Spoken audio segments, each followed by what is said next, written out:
She's a replicant, isn't she? I'm impressed. She doesn't know. She's beginning to suspect, I think. Suspect? How can it not know what it is?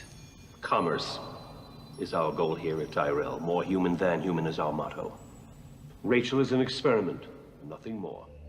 Science fiction has a unique ability to transport us to the future, or at least to a future.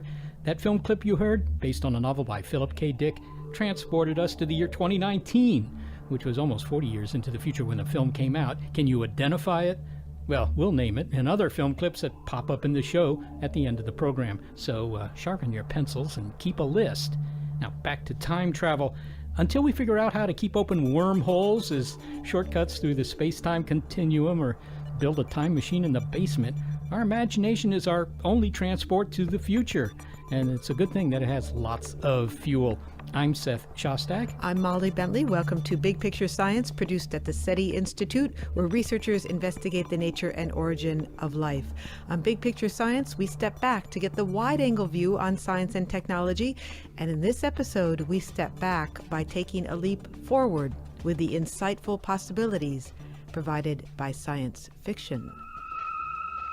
Stay where you are. Come out where I can see you. Let me see you as you really are. No, we are repairing our ship to leave your world. By nightfall, we will have left your Earth. You will not see us until it is time. Why not? Because you would be horrified at the sight of us. You know, I remember seeing a lot of cheesy sci-fi in the local movie theater as a kid. Much of it had to do with monsters brought to life by atomic bomb tests. But there were plenty of films that involved space and space aliens. I mean, Earth was obviously in the alien guidebooks, and we had so many bad-behaved galactic guests, I thought we should charge an admission fee to our planet. Anyone remember It Came from Outer Space? The alien there was reminiscent of a broken vacuum cleaner, but I was still drawn into the story, and it was scary. But it also seemed like a romantic idea to study space. So science fiction inspired you to become an astronomer? It did. It really did. Well, you and others, science fiction convinced to go into science. And science fiction even tempts some scientists to try their hand at actually writing it. We'll meet an astronomer who did just that. And Seth meets a famous sci-fi author but has no idea who he is. He interviews him anyway. That is not fiction. But this is science fiction.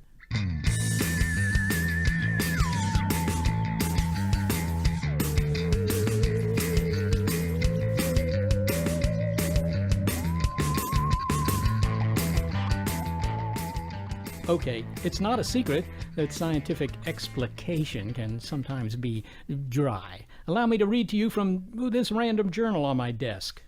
Let's see here. First, the carbon fiber reinforced part of CTEX is made as a shell of constant thickness with adapted laminate at the load introduction region. The final shape is given by a numerically... Okay, you think that's enough? I think we got the idea. Did you? What journal is that? Well, that was Acta Astronautica, so it's mostly read by rocket scientists, to be honest.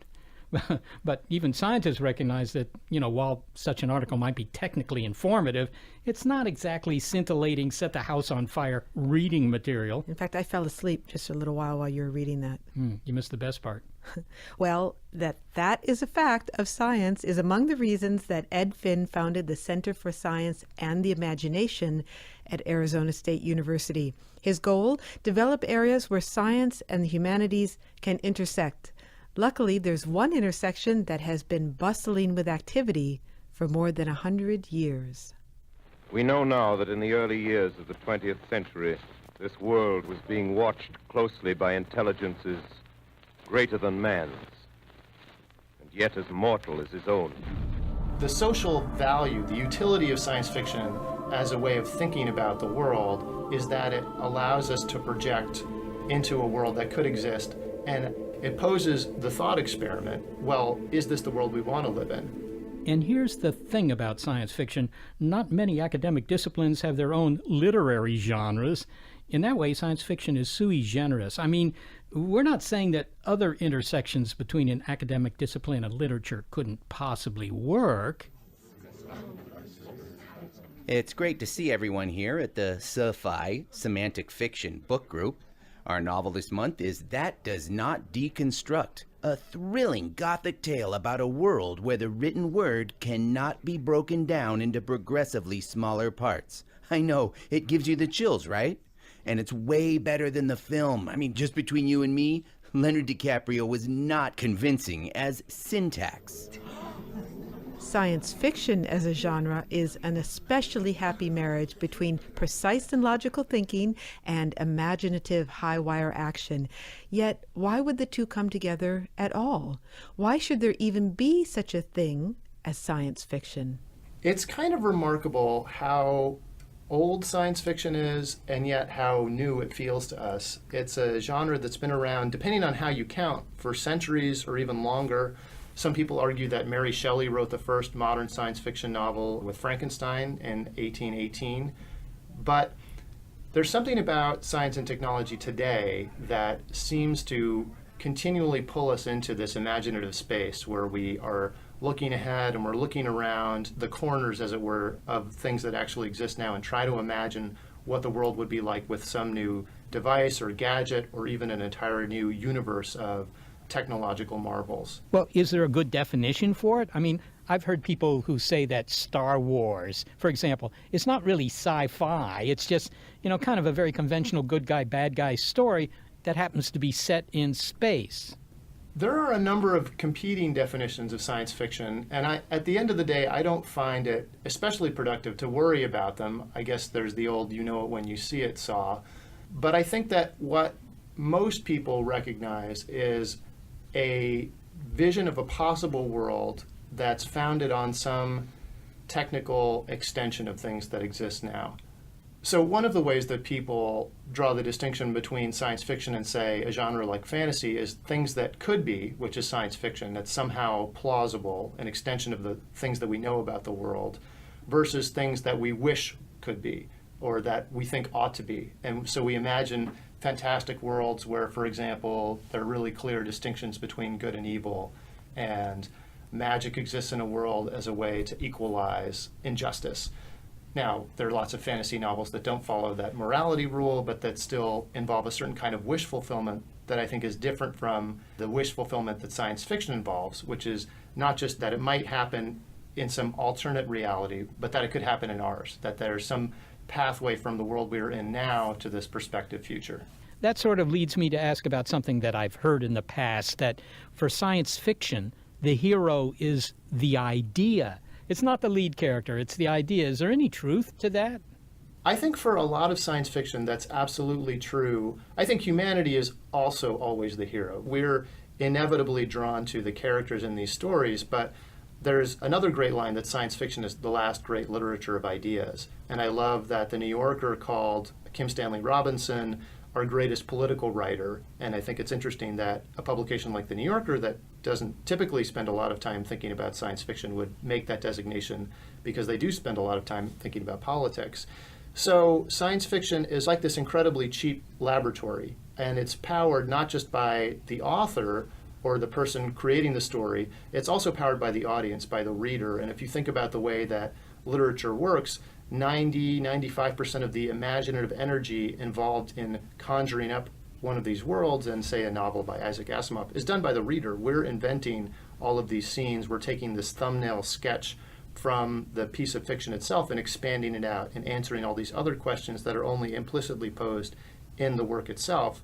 One of the collaborators in a number of projects at our center, Neil Stevenson, likes to say that a good science fiction story can save you hundreds of hours of PowerPoints and meetings with engineers, because it can put everybody on the same page around a big idea and motivate them at the highest level of abstraction to solve some big challenge or problem, and let people figure out the details in a concerted way because they have that sense of shared direction. Some would say, Ed, that sci-fi movies are very low grade compared to written sci-fi. You share that belief? I think it depends very much on the movie. I think Blade Runner is a really interesting example of a science fiction novel, Do Androids Dream of Electric Sheep, that addressed a quite distinct set of themes and ideas from the film that came out later. I think that they're both actually quite powerful works. Now, there are other examples of movies that are probably not as interesting as the book. And there's a third category of things that maybe even are better than the book or expand the original idea in a really new and distinctive way. So I think it very much depends. I think what we see is playing it safe, even to the point of actually recycling props. So as an astronomer, I'm sure you share the annoyance of many researchers at the prevalence of things like warp drives and faster than light travel, which is such a pervasive trope in science fiction storytelling that I'm sure there are people out there who just assume that this is scientifically plausible because they've seen it in so many quote-unquote science fiction films. And you can understand the narrative reasons for why you might need that. You just can't do the storytelling you would do without some kind of MacGuffin like that. But there are so many other ways to tell stories that ground things much more immediately in futures that we could inhabit very close to now. So, Ed, how has science fiction really changed in the past, I don't know, couple of decades? I mean, what sort of films would you say represent new ideas in sci-fi or new books? One of the things that I think has been really powerful and has changed in science fiction is a change that's been brewing ever since World War II. There was a golden age of science fiction where we assumed that technical progress was an unquestionably good thing. And after World War II, that was not so obvious anymore. And so what's interesting and I think more powerful about science fiction today is the way that it grapples with the positives and the negatives of technological change. So there are writers out there like Margaret Atwood or Paolo Bacigalupi who are using science fiction to grapple with climate change. And I think that's a fantastic topic for science fiction because it's complicated, it's abstract, people feel helpless, and you can use stories to show people, first of all, in a very immediate way, how things that are changing now might drive bigger change in the future. Paolo likes to talk about the pictures of the water level at Lake Mead dropping and how he wants his fiction to inspire people when they see those pictures to say, oh, this is just like that novel I read where 30 more years of this and things are going to get really bad in the American Southwest. So science fiction can serve that role of teasing out the nuances because I think it's never going to be all good or all bad, and these tools are just tools. It's how we implement them and how we come to terms with them socially as social creatures that's really going to drive change, and that's the unexplored area. So often we think about these tools only as tools, or we think about them as technical challenges to be solved, but solving the technical challenge is only the beginning. How people will integrate all of these different technologies and how they will confront all of these technological challenges. Climate change is largely a product of technological progress. Coming to terms with those shifts is one thing that science fiction can do better, I think, than a lot of other forms of thinking about the future because it's inclusive, it's inviting, and narrative is a way that humans naturally deal with complexity. We've been using stories to deal with complicated problems for a really long time. There certainly has been no lack of dystopian films about our future. Any that are your favorites, any that you particularly enjoyed, or maybe that's not the right verb, but you know what I mean. There are a couple of movies that have come up recently in conversations I've had around campus or with colleagues. Moon is a really interesting movie, a few years old now, thinking about that trope of identity and loss of identity, but also thinking about the ways in which we deal with labor politics and automation. That's a really, really fascinating topic that's only getting more serious now. And I thought The Martian was quite good as a way to do a near-future science fiction film. My other recent favorite is Her by Spike Jonze. I'm actually writing a little bit about that in a book project, and I thought, again, it was a really nicely done vision of the near future. People tend to stay away from the near future unless it's a total apocalypse, a Mad Max-style story, where you can just change everything and get away with it. It's much harder to think about the future as it's really going to be, which is mostly the same, but with a few really striking differences. Figuring out what those differences should be is hard to do well, and I think those films did a very nice job. What do you think is the market for sci-fi? I mean, is it just a niche form of literature for, you know, the nerdy types, the propeller heads? Lots of different people like Westerns, for example, but is that true for science fiction? What I find really interesting about science fiction now is that it's actually becoming less and less of a genre with a distinct audience and more of a conversation that I think everybody in the public is getting engaged in. So one of the things we see in science fiction in Hollywood, for example, is that science fiction tropes are used more and more frequently, or that movies might pick up one or two elements for a near future film that put a sort of science fiction lens on top of the movie, but that's actually not the major thrust or direction of the film. And so you could attach the label of science fiction to it, but in a lot of ways it's actually a different kind of story that's just grazing the science fiction label. As a literature scholar, I also find it really interesting to see a number of writers doing this. Margaret Atwood is somebody who is widely, highly regarded as a literary fiction author, but who's also written science fiction stories. You see people like Cormac McCarthy in The Road playing with the tropes and ideas of science fiction in really creative ways. So I think science fiction as a genre has been growing, and in some ways it's sort of like the punk rock story. It's been accepted by the mainstream, and that can be troubling to people who view it as a community, not just as an entertainment. And so as science fiction becomes more broadly familiar, it becomes a language that more people speak, but it also becomes more things to more people. Well, it's not terribly unusual for actual scientists to get into writing sci-fi. I wonder, are they better at it in your opinion? I mean, do they improve the product? I think that there is a long-running and very important relationship between science and science fiction. A number of scientists became scientists because of science fiction, not necessarily because they were inspired to build one particular technological object or to solve one particular problem, but because they were inspired by the idea of science fiction, that we can make the world a better place, that we can solve these challenges, that we can change the relationship between humanity and our tools in profound ways. Now, when it comes to the question of scientists writing science fiction, I think it can work. There are a few writers who are also practicing scientists, or flip the other way, scientists who write science fiction. I think it's hard to do. They're very different skill sets. But I will tell you this, many people overlook the fact that grant proposals are also a form of science fiction. This is something that I discovered when I became an academic, and some scientists are very good at that subgenre. Finally, Ed, you have a job that involves the field of science fiction.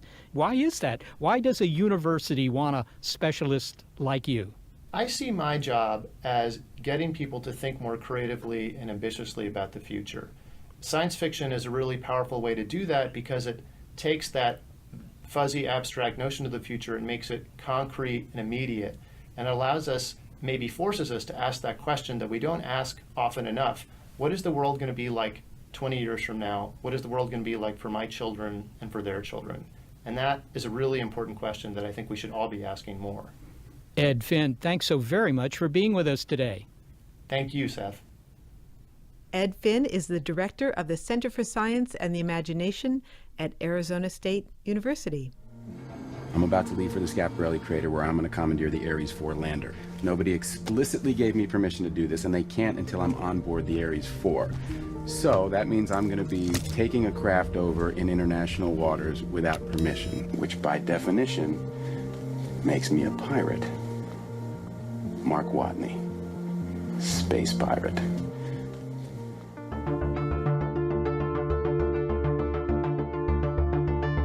Coming up, one of the scientists who was inspired to become a scientist by science fiction, and he's now tried his hand at returning the favor.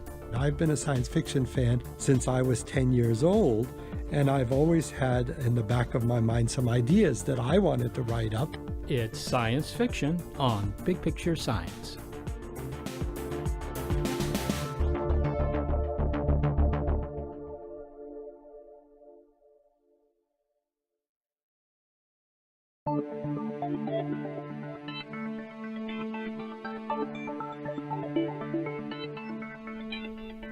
When astronomer Andy Fracknoy makes his voice heard in public, it usually sounds something like this.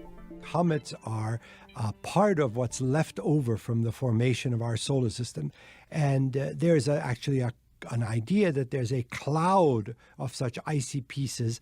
Some people call that the Oort cloud, after Jan Oort, the Dutch astronomer who came up with the idea. But now the chair of the astronomy department at Foothill College is taking a different tack on the subject of outer space. It's a lot harder to write fiction, in my opinion, than nonfiction. But when you have to write characters and plot, that's a whole different challenge. Astronomer Andrew Fracknoy is now a published science fiction author. His first story, The Cave in Arcia, Mons, which refers to a cave in a real Martian volcano, appears in the anthology Building Red. In the story, colonies have been built on the red planet and housing is scarce. A frustrated supply clerk steals a vehicle and drives off to one of the caves that dot the flanks of the giant volcano. What he discovers on the cave walls changes humanity's thinking about whether we are alone in the cosmos. And you'll have to read the story to find out exactly what happens. So I've only in recent years I've joined a writers group, and I know you have written a science fiction story too, so you know the experience. I've started writing a little bit of science fiction in the form of short stories, and I'm excited about that. And are you going to do more? I mean, this isn't just a one-off. Oh, no, but like all beginning science fiction writers, I'm starting to accumulate a lovely bulletin board of extremely eloquent rejection slips from some of the best science fiction magazines in the business. And that's part of the learning curve, I think, of any fiction writer, that you develop your craft. And as you develop your craft, you get better. So I'm looking forward to writing more stories in the future and joining those colleagues that I admire so much, who are both practicing scientists and science fiction writers. They say that until you have 30 rejections, you should not get discouraged. How has science fiction really affected the perception of what astronomy is? Well, I think, for example, that my students are just as often drawn to take an astronomy course by science fiction stories they've read or movies they've seen as they are by the science itself. So in a way, science fiction has been a tremendous boon for the study of astronomy. And in addition, there are a number of astronomers, Carl Sagan, the late Carl Sagan among them, who said that they were first brought into astronomy by having read science fiction stories that inspired them. And I must say, I'm the same way. When I first began to think about what I would like to do, it was the science fiction that inspired me to think about astronomy. What was it, written science fiction, or was it what you saw on the silver screen? Well, in those days, it was definitely written science fiction. The science fiction movies of the 1950s and early 60s were, for the most part, not very scientifically oriented. But there were already stories which were wonderful in terms of describing how alien and how intriguing the worlds out there might be. And for a young boy growing up at that time, that was tremendous inspiration. Can you give me some examples of the stuff you read?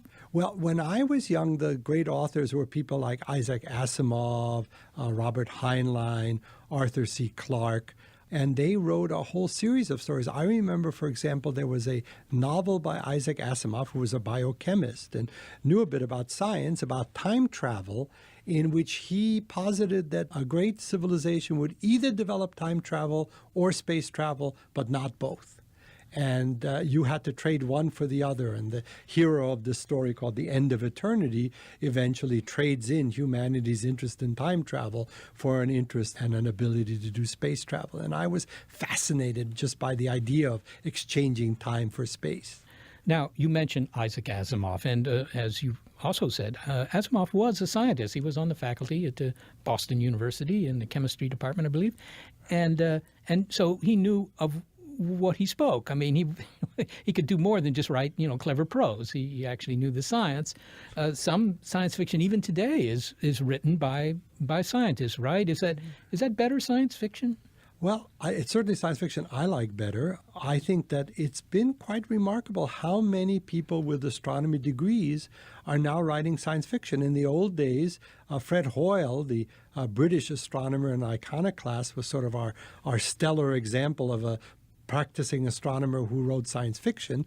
But these days, there are a number of them. There's a PhD astronomer in England writes scintillating science fiction full of great scientific ideas, and he brings a kind of film noir sensibility to a scientific science fiction, which works really well in combination. At the University of Wyoming, there's an astronomer named Mike Brotherton, who writes good science fiction stories and novels. NASA has several astronomers who write science fiction. Jeff Landis comes to mind, who writes very well-informed science fiction about the planets. And so I think we have a very, if not a movement, at least a very nice trend in science fiction, looking out for the good science while giving us a good story. It sounds like Turnabout is not only fair play, but maybe even a good thing in the sense that they get interested in the science because of the fiction, and then they get interested in the fiction because of the science, and they give back. Well, that's right. And it's not just astronomers who are doing this. A number of biologists, for example, are writing marvelous stories about possibilities of life elsewhere in the solar system based on their understanding of biology. Paul Macaulay in England is a biologist who has written a whole series of stories which are called the Quiet War series, in which he imagines a future in which humanity is beginning to spread out around the solar system, and we are both modifying Earth organisms to live on other worlds and looking for organisms that might be indigenous to very alien environments. Now, the tension, it seems to me, frequently at least in science fiction, and I have to say I'm far more versed in the cinema science fiction than the written, but nonetheless, is the fact that you do want, imaginative ideas. And yet, on the other hand, you also want it to be scientifically plausible.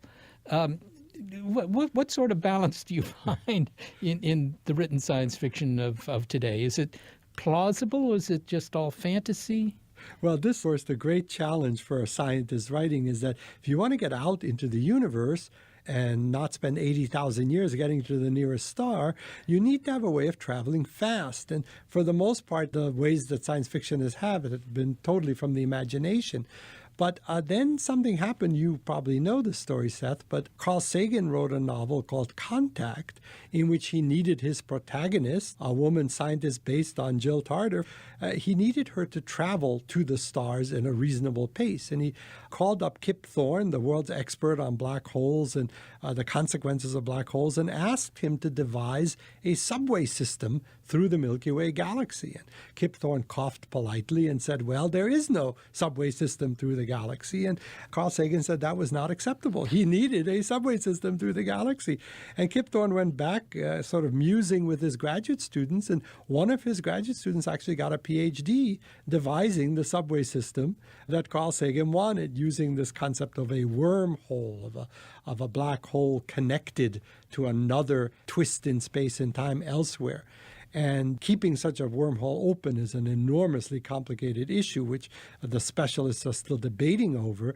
But they managed to find a very exotic series of physical circumstances in which there might be travel, which gets you from one place to another in the galaxy faster than the speed of light. And since that wormhole paper was published, wormholes are everywhere in science fiction. Any scientifically oriented author who wants to get his hero from one place to another uses wormhole travel. So here was a case where science fiction and science influenced each other. And it sounds like the science fiction actually promoted the science. I mean, that's a frequent claim I hear, that at least in technology, was it the Star Trek communicator that gave birth to the cell phone and that kind of thing?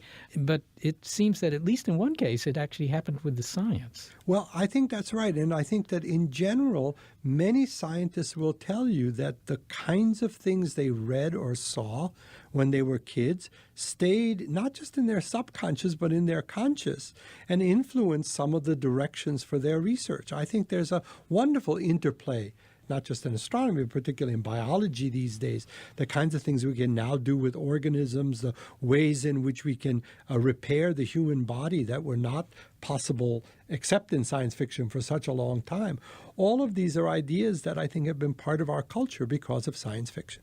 Andy Fracknoy, thanks so much for talking to me. My pleasure.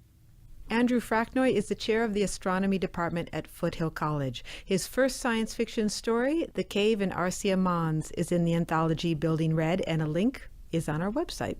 And if you're a stickler for accuracy in your sci-fi, absolutely no faster-than-light travel, although, of course, that may make the story action quite a bit slower, Andy has a list of astronomically correct science fiction. It's indexed by subject, so whether you want stories about aliens or Jupiter or space travel, you'll get recommendations. We have a link at bigpicturescience.org. Well, Now we have an idea of what drives someone to write science fiction. But we don't know what drove Seth to approach this next guest. You did not know who he was. Well, I've got to plead guilty here. I'd heard him speak at a conference called The Future Is Here, and he was so interesting and articulate. So you didn't know that Bruce Sterling was a science fiction author, an award-winning writer? No, I hadn't read any of his books. So you didn't know he was one of the founders of the cyberpunk movement? Well, I didn't know that either, actually, no.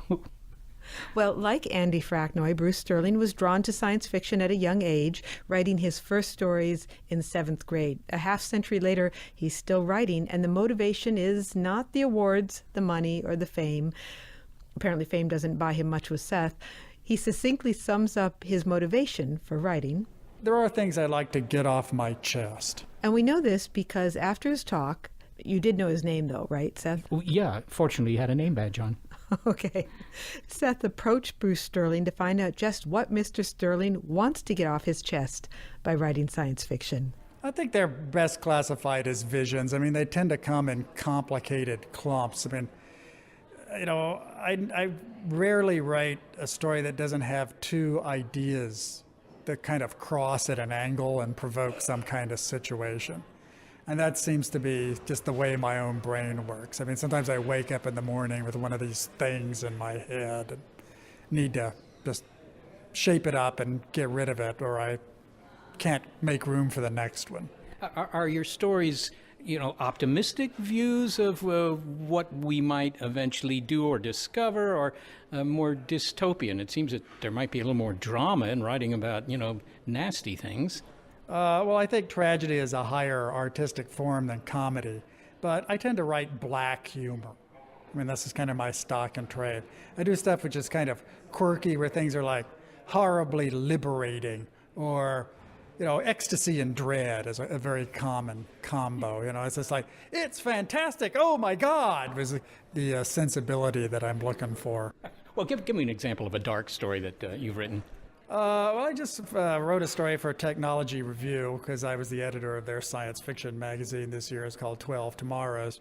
So I finally wrote a story I've been thinking about for over 30 years, which is about the Greek Antikythera device, which was a calculating machine, kind of orrery, that the ancient Greeks invented so they could track the planets, right? It's a very famous ancient Greek computer. And I'm very interested in computers. So for a long time, I wanted to write a story about the kind of guy who would own and manage one of these devices. Just who was he? You know, I mean, where did it come from? And my story involves a hero who gets his hands on one of these things, and it doesn't end particularly well. What was the dark part of this story? I mean, this device would be like having, I don't know, a grandfather clock in your living room, certainly a conversation piece of some minimal utility. Well, you know, the darkness of a computer which is forgotten by history is the darkness of a dark age. I mean, this was a very advanced technology. Obviously, the Antikythera device was not the only one made. It's a very sophisticated thing. So this is, you know, a school of great learning, which was extinguished without a trace, right? I mean, it's darkness falling on mankind, something we knew and understood that we failed to maintain. I'm very interested in alternate histories, but I'm also interested in like why civilizations fail, why ours might fail, how things break down, how brilliant ideas are forgotten or eclipsed. I mean, I think that's the tragic side of technological development, is how many technologies just don't work, or are brilliant for a while but are forgotten, or are malignant in some way, or are well-intended but turn out to be hellish. And I've written many works along that line.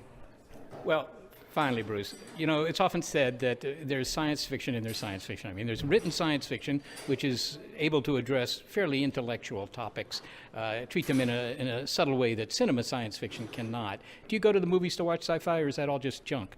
You know, it's not all just junk. It's, you know, a golden age of television right now. Television's really good, probably better than it's ever been. But I'm particularly interested in science fiction written in languages other than English. So my current efforts are mostly Italian. I spent a lot of time in Italy, and I'm trying to learn how to write fantascienza. So, which is, you know, Italian science fiction from an Italian point of view, set in Italy where all the characters are Italian. And I've done quite a lot of this, enough to put a book collection, story collection, and I may write a Fantascienza novel eventually. But I've done a lot of writing in the US and Britain, and I see writing for Italian society as kind of a refreshing place for me. I think differently. Bruce Sterling is a science fiction author and considered one of the founders of the cyberpunk movement. No, I know that. Now you know that. He's also a journalist and an editor. He lives in Italy, and you can find a link to his blog, Beyond the Beyond, on our website. The story about the Antikythera Machine, of course, is very interesting because it's so sophisticated. It's, in many ways comparable to our modern computing machinery, or at least computing machinery of 100 years ago. And to think that this was being made by the Greeks simply to sell to wealthy Romans or whatever they were doing these things, it really astounded me.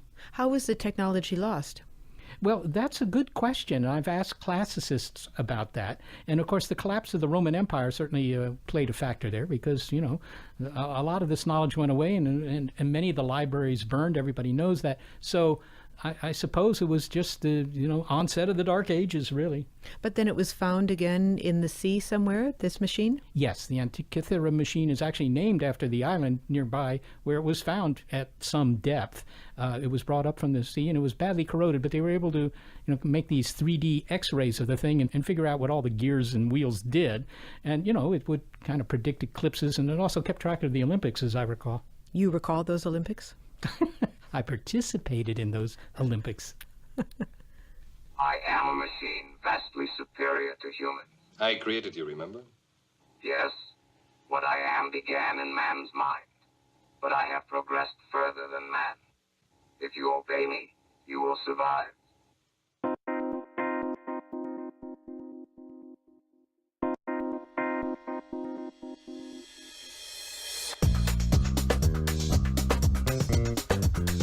Coming up, science fiction is one way to engage people in science and our collective future. Hey, did you realize that if you're not part of the solution, you're part of the precipitate? Could comedy, or whatever it was that Seth just said, be another? Science can be funny, that's a fact. We're talking science fiction. On Big Picture Science.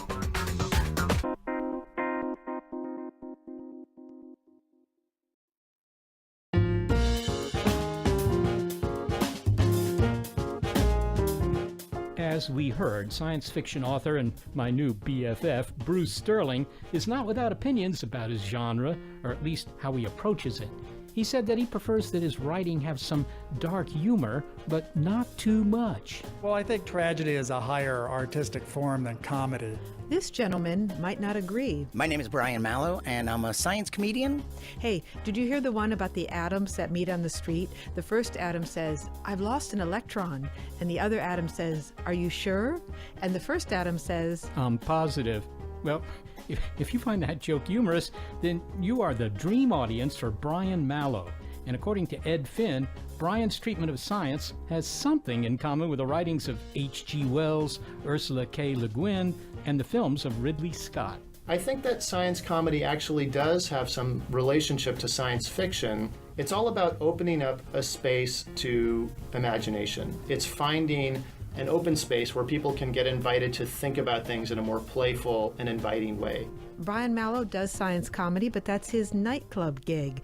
During the day, he works in science communications at the North Carolina Museum of Natural Sciences in Raleigh. Well, Bryan, we're actually here in Raleigh, North Carolina at the Museum of Science. Is that what it's called? At Museum of Natural Sciences, yes. Okay, these sciences are not unnatural, as so many of them are. No, these are the natural ones that we're focused on. Okay. Other museums have witches and warlocks, and they can focus on the unnatural sciences. I've been to those, yes. Okay, so we're here because you actually work here. And your job is to engage the public, part of your job anyhow, in science and, spread the word about science. That sounds like, a mission from God. Why is it that you do that, really? Yeah, my title here is not like official in-house comedian at the museum, but yeah, I work in communications and in public engagement, I would say, like you said. I don't necessarily try to make everything funny, but if I can, I do. But I also just have a passion for it. So if I can help get that excitement and like that thing where we don't take it for granted, understand how cool something is, and just like get people to connect to it on a kind of human level and just keeping up with the wonder of it all. Well, I don't know how many gazillions of column inches have been expended on the fact that science literacy here in the United States, but also elsewhere, is at a very low level. Now, my question always is it any lower than it was, 50 years ago? And I honestly Was there a golden age when everyone cared about science? Yeah, or at least knew a little.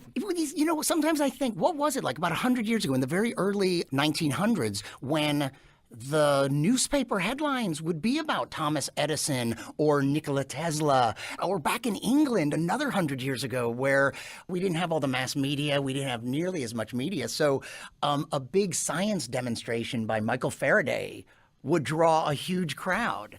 So you think there was a golden age? Maybe there was, but was it a golden age of interest in science, or it was just there's nothing else for entertainment? Yeah, maybe it's only a magnesium age. Maybe it wasn't a golden age. Not quite golden, yeah. That's Okay. But it seems to me that museums in general cater to a lot of kids. In many cases, they don't have the choice of whether they go or not. So, but I mean, maybe like a third or half the visitors might be school kids. And kids, of course, are a little more plastic than the adults that are chaperoning them around the museum, right? So reaching kids, I suppose, is maybe the best thing you can do. Sure, get them young. Yeah, because as we grow up, there really is this feeling like we get bogged down in all the adult responsibilities, and most people start caring less about things that aren't, central to their survival and supporting their family.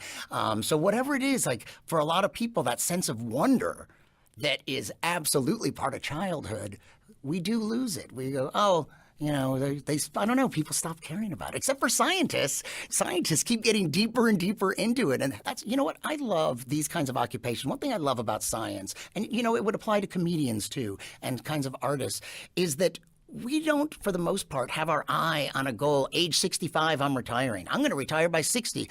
It's like so many scientists and artists, they don't have any desire to retire. What are you going to do when you retire? You'll have more time to do what you love. What do you love doing? Comedy or science. So you're already doing what you love.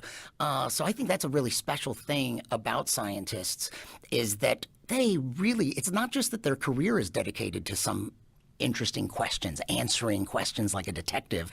It's that their lives, it's that this is what they talk about at home. It's not just what they talk about at work. It's what they talk about socially. It's because it's the coolest thing. And sure, they have other interests, but it's like this is true passion for a subject.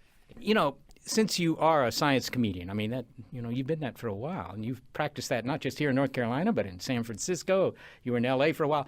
Who decides to become being a comedian is one thing, but being a science comedian? Hey, I think there's a lot of good material in, I don't know, organic chemistry or something for stand-up. I mean, how did that happen? Well, it wasn't this calculated thing. It was a very natural evolution. I became a comedian. But I was already always a geek. I liked science and science fiction. So from the time that I started comedy, my love of science informed my act. So you could see me and you go, oh, so many of my things were geeky that you could size me up. And no, I liked science and science fiction. But what happened is I had some jokes. I had geeky jokes that I did in nightclubs all the time. But some jokes were a little more obscure. And I could do it. And most of the room will stare at me, and one guy will laugh, doubled over with laughter. And I'm like, you're right, I'm right. They don't know. But since a big part of the job is wanting to get booked back at a club that you work, you got to get the laugh. So some of my favorite geeky jokes I just didn't get to use very often unless I had like a critical mass of science people in the audience. And then I'd pull them out and they'd kill. So I started to realize I needed to find the complementary audience to my act, the adenine to my thymine, the guanine to my cytosine, if you will. So what happened is just like I went to look and the phrase sciencecomedian.com was available. That was either a really good sign or a really bad sign. I was going to say, are you the first? I mean, apparently, I don't know. I mean, I know other people have dabbled with geeky material and stuff, but I don't know. I started using the phrase science comedian, and it doesn't mean that every time I'm talking, it's about a science subject. Sometimes it's an absurd use of a metaphor or analogy or science language. Like I noticed whenever my mom would lose weight, my dad would gain weight. And when my dad lost weight, my mom gained weight, it was like the conservation of mass within our family. And I had a theory: you never actually lose weight, you just give it to somebody else. Fat can be neither created nor destroyed. One of the basic laws of the universe. So lipid clearly, law. That wasn't me talking about science. I'm talking about my parents gaining and losing weight. In an absurd way, I use this analogy from science. So, and would the comedy clubs book a science comedian? I mean, did they figure there was a market? Sure. Some will, some won't. Yeah, so, I mean, I was already just doing comedy in clubs and at colleges and private events. And then when I changed it to science comedy, I started getting a lot of attention from science organizations and a lot of private events. And now if I do a comedy club, typically, I just do one night and I do an evening of science humor. And we promote it that way, and people come out. And quite often, in fact, at Rooster T. Feathers, I remember that a significant portion of the crowd were people that never had been to the club before. So they didn't come to comedy clubs normally, but they're like retired science teachers and just fans, and they're like, oh, science comedian, what's this? And they came out to a comedy club for the first time to check it out. Bryan Mallow, thanks so very much for talking with me. Nice talking to you, Seth. Bryan Mallow is a science comedian, and he works in science communications at the North Carolina Museum of Natural Sciences in Raleigh. Well, one nice thing about Bryan, you got to say, everybody laments the state of science literacy in the country, but here's a comedian who assumes that his audience is science literate and he can make a living at it. You know, the thing about sci-fi is it's just a fun genre. There's no doubt about that. But it is also interesting in the sense that, as Ed Finn said, it may be the last great literature of ideas. And we talked a little bit about that the hero in a sci-fi film is often the idea, not the characters. And that's clearly an intriguing thought. And it's a shared idea, or at least it's a shared future. What we're presented with is a glimpse as to a possible future, and then we can all decide whether or not that's a future that we want to move toward. Yeah, indeed. And it was also pointed out that, in fact, before the Second World War, the idea of progress was thought to be an unalloyed good. It was always going to be good progress. And after the Second World War, people weren't so sure. I remember all those atomic bomb tests. Well, there were a lot of movies made about those, and they usually ended, some terrible thing like giant ants invading Los Angeles. So science fiction became a kind of an accessible crystal ball for the populace to see what our futures might be like. Well, you say it's accessible to the populace, and that's true. But it may be a little less accessible or a little more difficult to access for those people who want to break into science writing. We heard Andy Fracknoy seems to have made a success of it, but it's difficult. It's difficult to do. It's a different skill set, and those skills don't always overlap with the science skills. So scientists who can make that transition are truly, in a sense, Renaissance people. I really admire them. Well, we should not forget to give the list of the films that we heard in the program. We hope that our listeners were jotting down the names of these films. Seth, do you want to say what we started with? Well, the first one was Blade Runner with Rutger Hauer. And the Philip K. Dick novel that it came from is Do Androids Dream of Electric Sheep? The second one was It Came from Outer Space. That was followed by Orson Welles reading the intro to H.G. Wells' War of the Worlds. After that was The Martian. After that, Colossus, the Forbin Project, the computers run amok.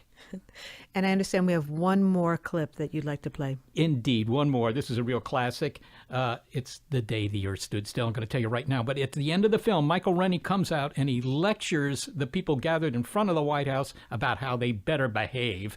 And you know what? Michael Rennie could read the Bronx phone book, and I would have listened to him. He was so good. But he would read it in an English accent. Yes. And do we expect that the aliens will have English accents? If you go to enough movies, you know they have English accents.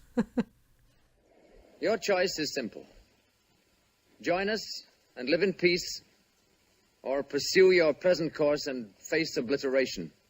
We shall be waiting for your answer. The decision rests with you.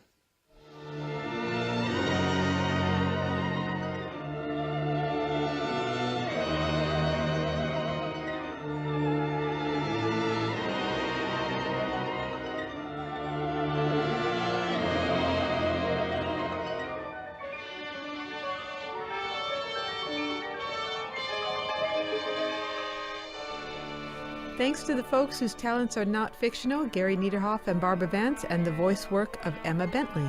Also, thanks to financial support from Rena Shulsky-David and Sammy David, Big Picture Science is produced at the SETI Institute, a nonprofit research and education organization whose scientists study the origin and nature of life. And a big thanks also to our listeners. Your ears have been attuned to science fiction. If you'd like to hear more Big Picture Science, you'll find it in our archive at our website, bigpicturescience.org. And if you're a podcast listener but you prefer listening to over-the-air radio because it feels more real, check out the listing on our website of radio stations that carry the program. And if your local station is not on that list, consider letting them know you like the show. Oh, and if you listen by using iTunes, well, we invite you to leave a review of Big Picture Science on our iTunes page. And to reach us directly with your comments, well, be sure to throw in some faint praise and then email it all to bigpicturescience@seti.org.